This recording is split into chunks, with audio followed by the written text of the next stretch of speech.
Halo Bapak Ibu, apa kabar? Ya, saya berharap kita semua tetap dalam keadaan yang sehat, sejahtera, tetap bersemangat. Ya, banyak hal di luar diri kita, banyak hal yang terjadi di luaran sana, bahkan mungkin di dalam bisnis kita, di dalam usaha kita, yang saat ini tidak sesuai seperti yang kita prediksi atau yang kita inginkan. Justru di saat seperti inilah kita sebagai orang-orang yang dipercayakan mengelola perusahaan, mengelola tim, perlu memiliki namanya kelincahan ya di dalam istilahnya agility ya. Jadi kita memiliki kelincahan untuk bisa mampu melihat peluang seperti apa, kondisi seperti apa, dan bagaimana mengantisipasinya. Disinilah diperlukan yang namanya transformasi kepemimpinan.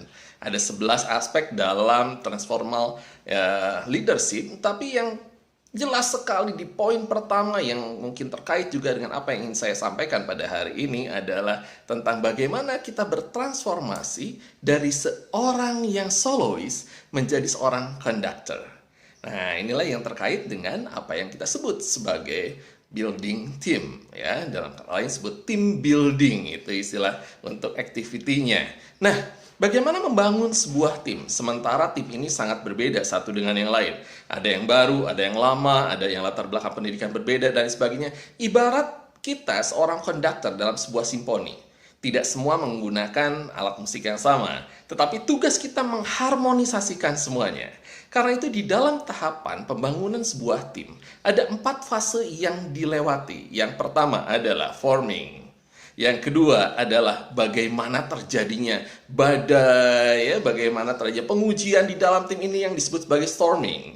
Kemudian ada juga fase selanjutnya yaitu reforming. Bagaimana setelah mengalami semua pengujian itu kita perlu menata ulang kembali tim kita. Barulah setelah itu terjadi apa yang disebut performing.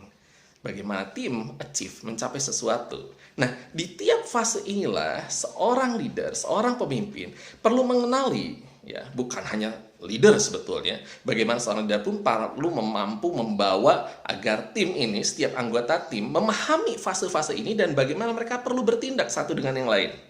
Karena di dalam tim yang terpenting bukanlah kemampuan setiap individu yang menonjol, tapi bagaimana setiap kemampuan individu ditata dengan baik seperti kepingan-kepingan puzzle yang membentuk sebuah gambar yang utuh. Nah, inilah yang perlu dibangun terus di dalam tim tentunya. Dan sebagai leader juga kita perlu memiliki kemampuan bagaimana mengelola di setiap fase-fasenya. Termasuk bagaimana sebagai stimulator untuk memotivasi tim. Bagaimana sebagai task allocator. Bagaimana juga sebagai team builder. Bagaimana sebagai vision creator. Ya. Dan bagaimana sebagai people developer. Nah, fase-fase ini perlu dipahami. Demikian juga tim perlu memahami agar mereka mampu menempatkan dirinya tepat. Bagaimana mereka secara 360 derajat ke atas, ke samping, ke bawah, mereka bisa menempatkan diri agar bisa mencapai tujuan tim. Karena tujuan tim adalah tujuan bersama. Kesuksesan tim adalah kesuksesan setiap individu. Inilah yang akan kita bangun bersama lewat kita melakukan building team dan bagaimana kita menata ulang semuanya serta melakukan person to person ataupun secara grup dalam bentuk yang namanya coaching. Mengapa coaching?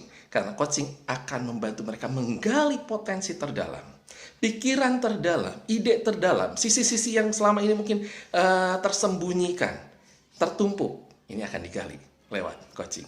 Jadi sangat penting kita membangun sebuah tim dan melibatkan seorang leader yang baik dengan seluruh kemampuannya, melibatkan setiap anggota yang baik agar mereka memahami fungsinya masing-masing dan melibatkan juga skill serta attitude yang tepat, baik melalui coaching, counseling, training, mentoring, ataupun mungkin melalui apa yang kita lakukan dalam team building activity, yaitu contohnya games-games yang bisa kita lakukan baik secara offline ataupun online.